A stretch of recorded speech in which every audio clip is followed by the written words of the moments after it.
Welcome to the David Toddcast. Happy Thanksgiving. Hope you had a good one. Hopefully that Sunday victory over the Bengals brought you a little holiday joy as the Steelers rolled to a 44-38 win. And man, I got to tell you, I've been asking you over the course of the last kind of 7 or 8 weeks, which side of the ball is better, the offense or the defense? Because, we got into the season here a little bit and it felt like the defense was on this kind of sine curve of performance, and the offense kind of started to play better and better as the season went along. And certainly, since Russ has taken over, the offense has taken kind of that bigger step forward now that I think we can finally say the Steelers have an offense that can be in the conversation with teams that can win in the playoffs. I mean, that's been the conversation, right, that we've had for the last 5 years about the Steelers. Yeah, their defense is, elite, among the elite of the league, but the offense has never been very good since Ben got hurt. They just haven't been a team that's that dynamic. So you knew if they were going to win a big game, they were going to win a big game 20-16 or 18-10, like they beat 18-16, like they beat the Ravens a few weeks ago. But today, understandably, against a very bad defense, they put up 44 with a defensive touchdown and really looked like an offensive force. So, hey, like I said, a lot to get to here. I hope you had a great holiday with your loved ones, family, turkey. I certainly did. And now we're into the home stretch of the season here as the Steelers are 9-3 with a little bit of a murderer's row of a schedule coming up after they get the Browns at home, trying to avenge that loss from 2 weeks ago coming up this Sunday. So, so many different topics, but I want to start with Russ in this 44-38 win, the highest scoring game in the history of the Steelers-Bengals season, also the highest scoring game in the NFL this season. If I had asked somebody in Vegas to give me a line on the Steelers, a poor offensive team, a very good defensive team, being involved in the NFL's highest scoring game, you'd get something off the charts. 100-1, 1,000-1. Steelers aren't going to play in a game. Either their defense is going to be good or their offense isn't going to be good. They're not going to play in a high scoring shootout. Well, you saw it today. 2 defensive touchdowns added to the point total. But man, you saw 2 really good offenses. What I think, I'll tell you, I do think the Bengals might have the best offense in the NFL. Right up there with the best offenses. And the Steelers' offense today, that's what we've been looking for. So let's talk about Russ. Turned 36 on Friday. The Steelers found their quarterback of the future, 36-year-old Russell Wilson.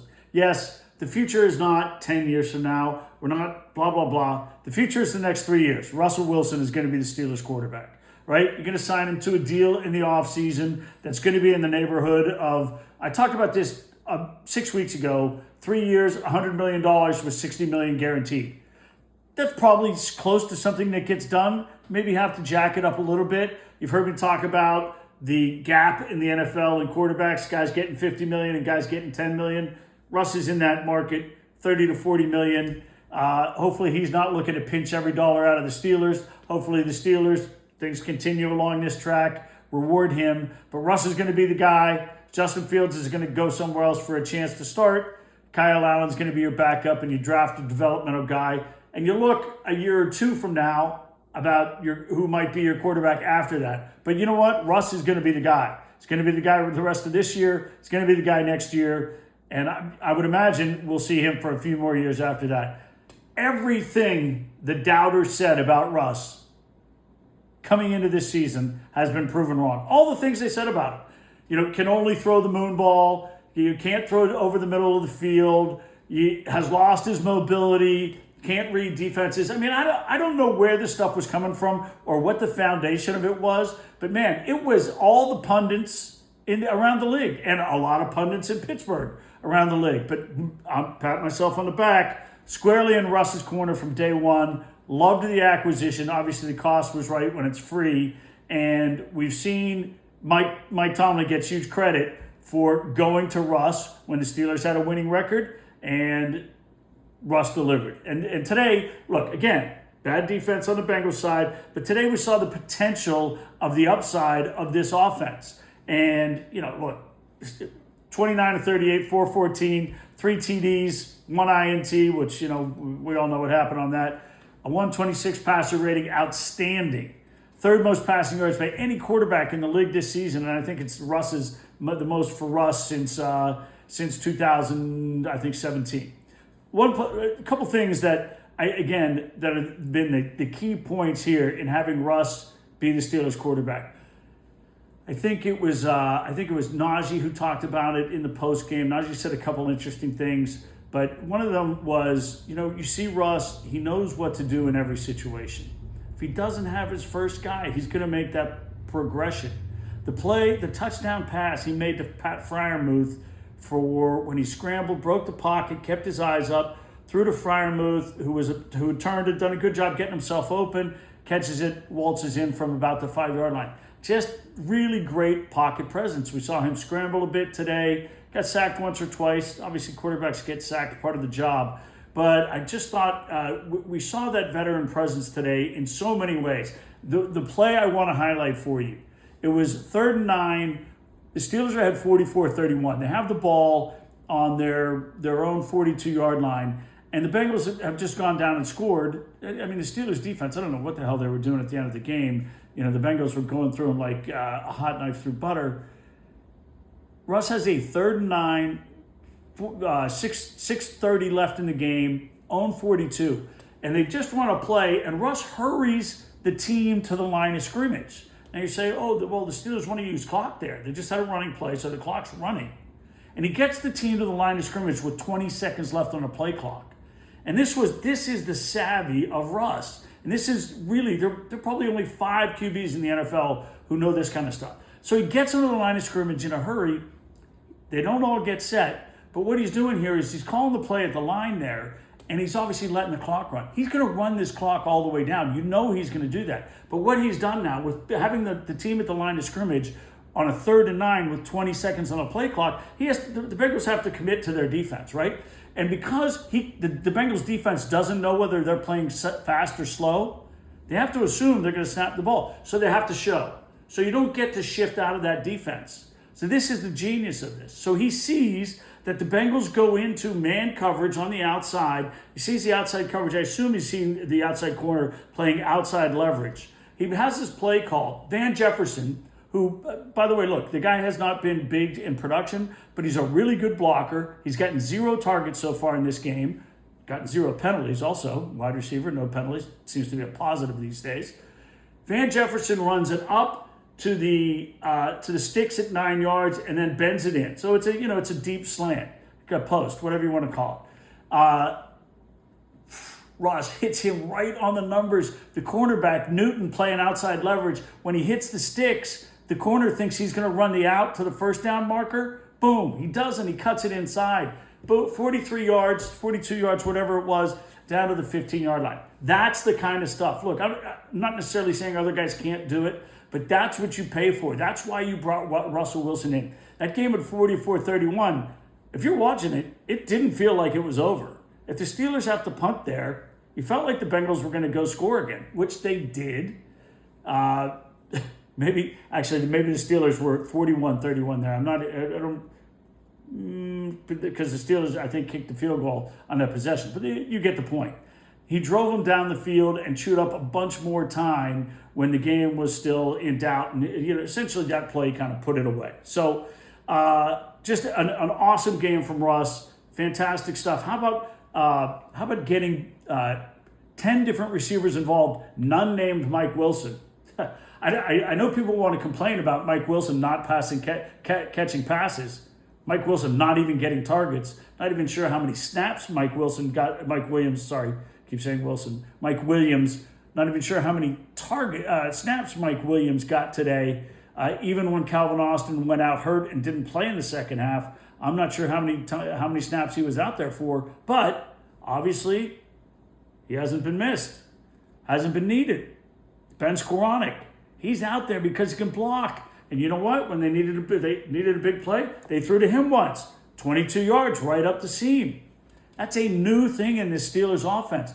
Man, I put, again, if you follow me on X, it's at David M. Todd. I put a lot of this stuff up, highlighted some of the plays from the game. The passing chart from Russ, I've been begging for this since Ben left, since 2018. Ben, absolute thing of beauty. Distribution across the field, distribution in the deep middle, deep touchdown passes used in the middle of the field. I mean, this is this kind of stuff that you dream of. I mean, it was heaven on the offensive side of the ball. And Najee said after the game, we knew exactly what they were going to do defensively.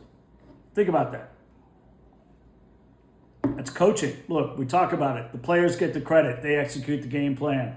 They're the man in the arena. But the coach is giving them a game plan where they can execute and have the best opportunity to succeed. That's obviously the goal. Najee said they had it in spades today, and they executed. How about the Steelers' backs in the first half having 190 yards of total offense? The three running backs, Najee, Cordero Patterson, and Jalen Warren. Unbelievable. The passing game, great job of the screen game. We've been begging for the screen game to be a bigger factor. Needed more of that against the Browns and the Ravens to slow down that pass rush. They went first play of the game, screen right over Trey Hendrickson. By far the Bengals' best defensive player, star on that team.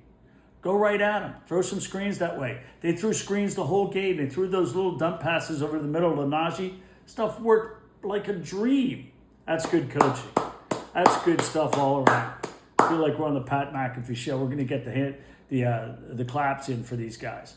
Najee, how about that weird play where Najee catches that pass and then it looks like he pulls up and just kind of, Najee, we're used to putting his head down, running into guys, jumping over guys, just kind of hobbles out of bounds. I was sure when we see that, when you see guys pull up what looked like pulling up lane, always assume it's a pulled hamstring, pulled groin. You're done. You're not just done for the game. You're done for like 3 weeks. I was like, Najee's having a half and a half, in the first half. I was thinking he was going to be missed for some period of time, but comes back, said maybe he had some pie, maybe it was Thanksgiving. He said something in his post game about not digesting his food right or eating the right stuff. Got some orange sections in him, and he was okay. Don't see that very often. He obviously was gassed from like getting 5 plays in a row, screen passes and run plays. So he, tapped out and came back and played later. And by the way, Cordero Patterson came in, didn't miss a beat, almost took one over the right side, almost took it to the house. He has been impressive when he's been used, when he's been healthy. So many good things to say. How about 8 different guys not catching passes? 8 different guys catching passes for 20 or more yards. How about that? That's crazy. And another with 19 yards, Michael Pruitt, however he pronounces his first name. And Darnell Washington had one for 10 yards. So you had 10 different guys with 10-plus yard receptions. It was a tour de force offensively for the Steelers. And I've got to give the offensive line some credit. I don't think they played particularly well the past 2 divisional games. They were outstanding overall today. I don't know what to say about the offense. Think about the negatives. We can talk about George. George made a couple great catches, two penalties. The first one, the taunting penalty.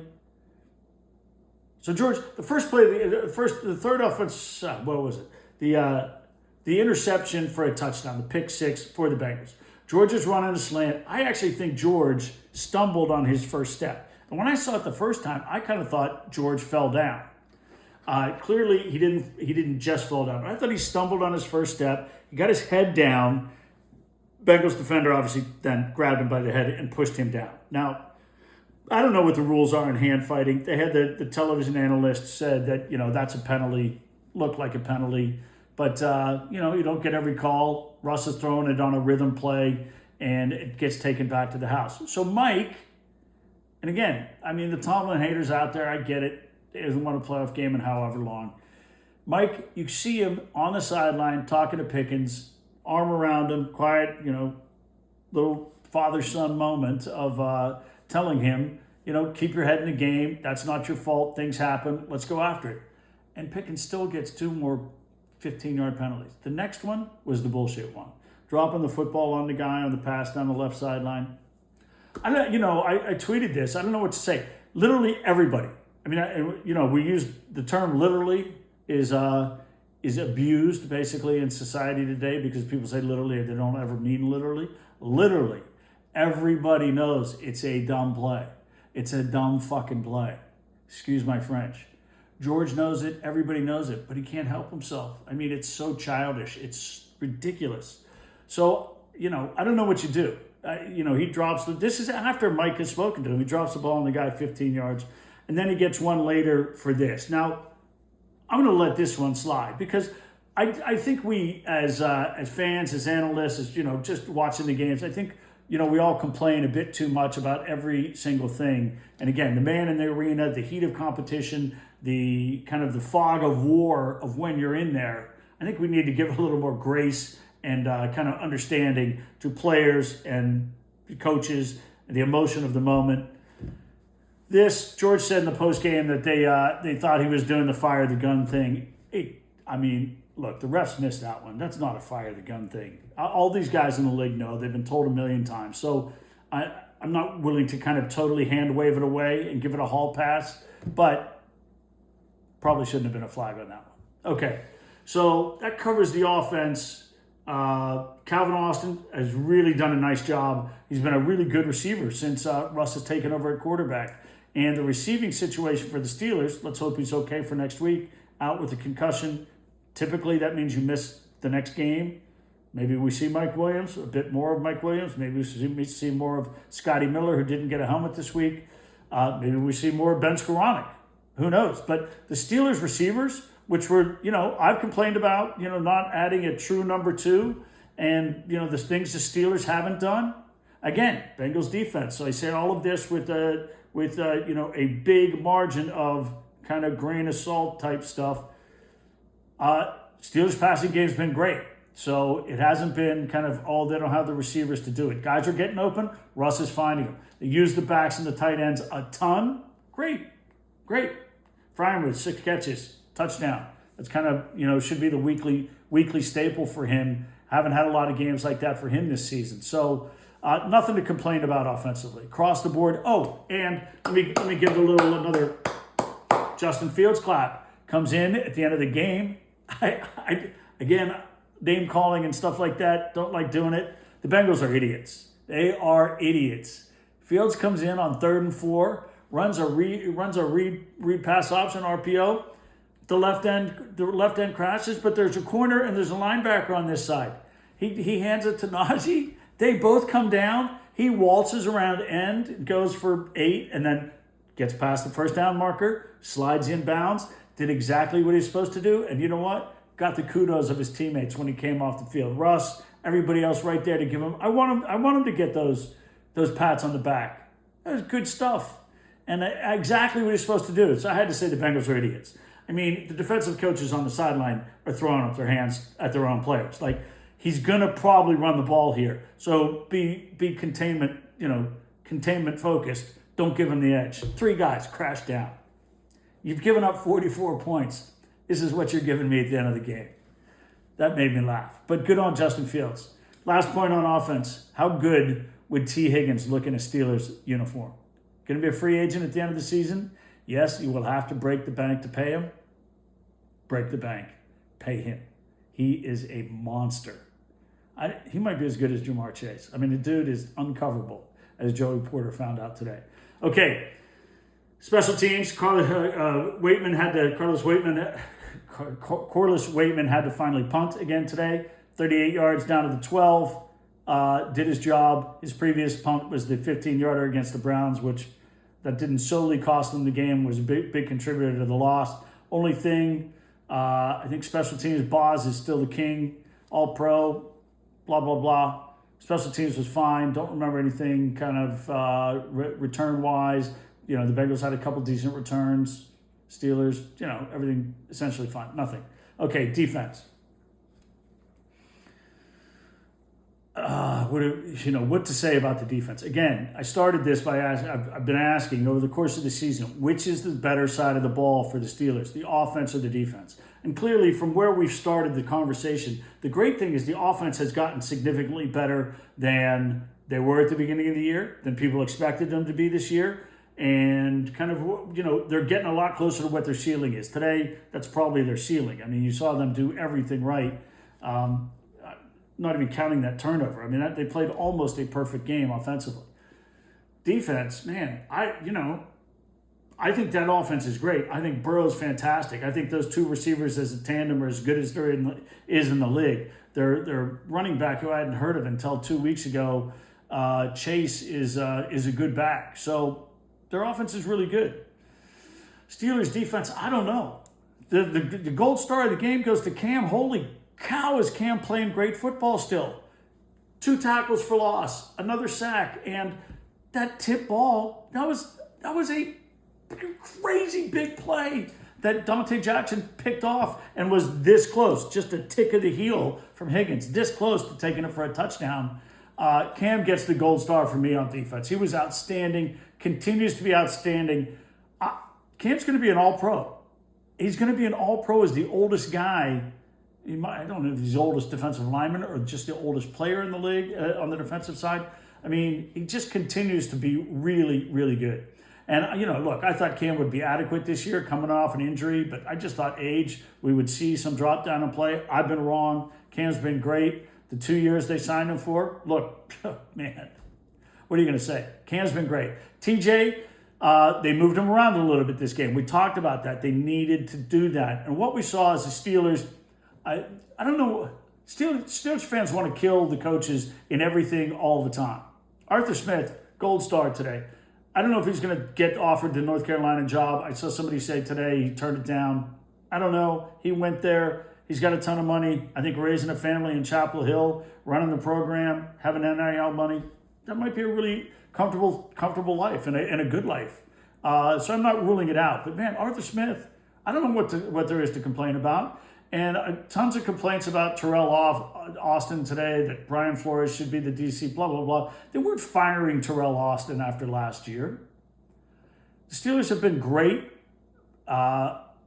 in second halves this year at adjustments, holding scores down. They're third in the league in points against coming into this game. That's the most important stat for a defensive coordinator. They're first in turnovers per game. I'm not throwing Terrell Austin under the bus. That's a really good offense. Do they need to do things better? Of course they need to do things better. But, man, I feel like the Bengals can put up 30 on anybody, anytime. So it's not the panic button. The Cleveland game, I was a little bit panicked about what the Browns did against the Steelers defense. And I am not comfortable with where the Steelers defense is right now. But first, let's give the gold star to Cam.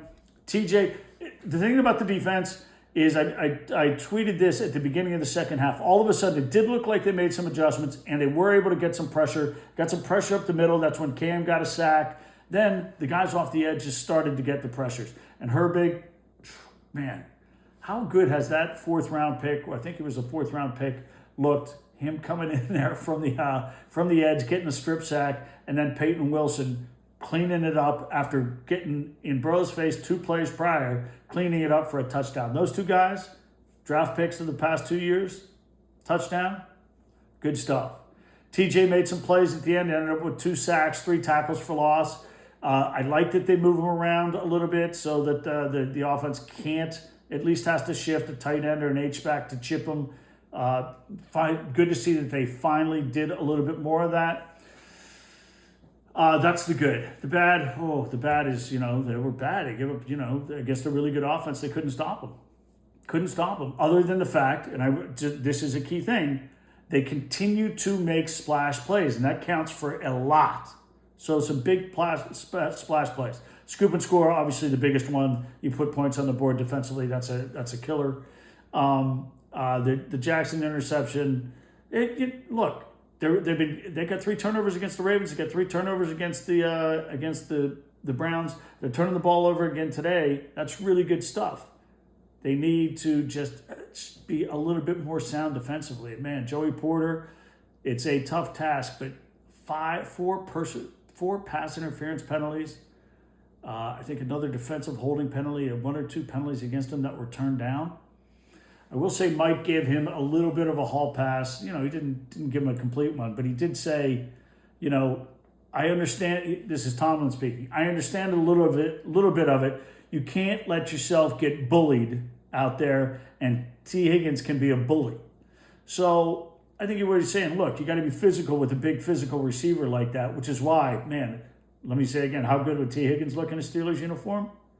You're going to sign somebody in the offseason, you want to make a splash? That's your guy. Tee Higgins is your guy. Sign him, and then you figure out what you want to do with George Pickens the following year or next year. I don't know. Sign Tee Higgins.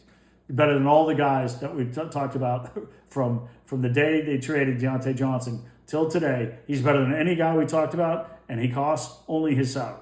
Doesn't cost anything in draft compensation. Sign Tee Higgins. So, look, Joey Porter had a rough game, and he's had a rough time this season. Second-year guy, learning the ropes, playing quarterback in the NFL is a bitch. There's just no two ways about it. The receivers are too damn good. Everything favors the offense. And Joey, man, he panicked in the back of the end zone. The one got to prop the Ivy League guys. The one pass interference call in the end zone where the ball was 3 feet over everybody's head, and he's tackling the Princeton wide receiver. That was a terrible play. A couple others weren't so good, and when he did kind of tie up with Jamar Chase on one of the plays on the goal line and then ran the out for him, had the ball go right through his hands for the INT. So tough day for Joey Porter. I don't have anything to say in defense of him other than it's a hard job. It's a hard job. It's a really hard job. Sign Tee Higgins in the offseason. Patrick Queen, not his best day. The other guys, the other defensive backs, I don't want to say they contained Jamar Chase. They didn't really contain anybody, but they made some splash plays. So is what it is. You got out of there on the road and you beat the Bengals and you put a nail in the coffin, I think, for their season. And people keep giving me crap about saying the Bengals are one of the best teams in the NFL. Having watched them up close again for 60 minutes, I mean, it is exactly what we thought it is. Their offense is one of the best in the NFL. Their defense is terrible. You give that team a good defense, they're going to lose Higgins. They're going to lose. They lost. You know what happened is they didn't open again. Side thought just came in my head, right?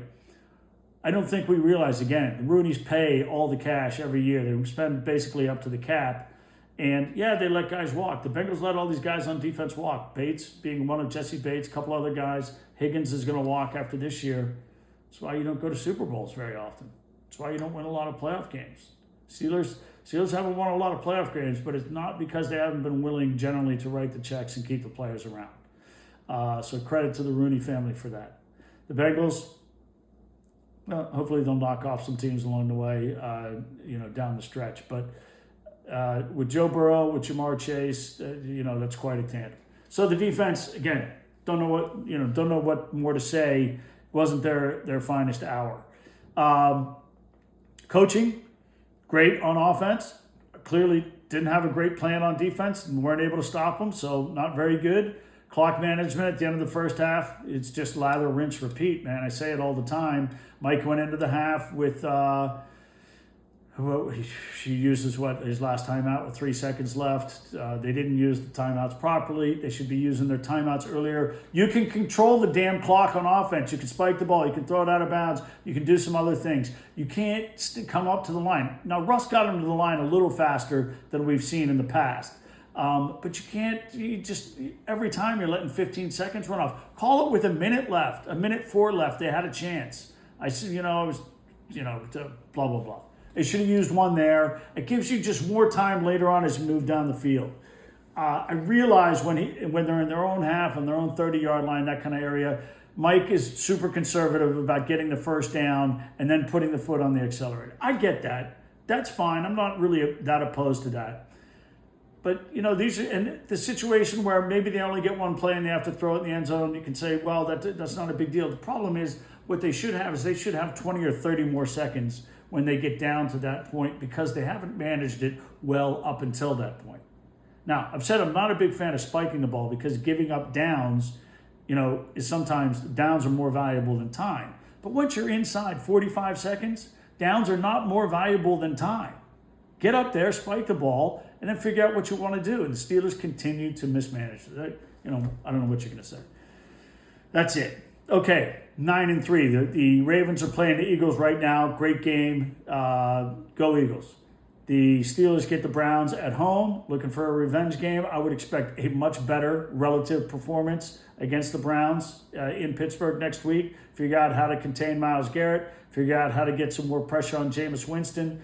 Alex Highsmith should be back from injury. Sounds like Steelers got out of this game with everybody relatively healthy other than Calvin Austin. We'll see how that goes. But man, here we are, December 1st. Steelers are 9-3. They haven't technically clinched the playoff spot, but they're in the playoffs. So if I told you the Steelers would be in the playoffs on December 1st and things would be going like this, 9-3, you'd be taking it. We get super hyper-focused each week on the negatives of each week's performance. But man, the Steelers are where they are, and super, super excited about the upside we're seeing from this offense and Russell Wilson and what that potentially means in the playoffs.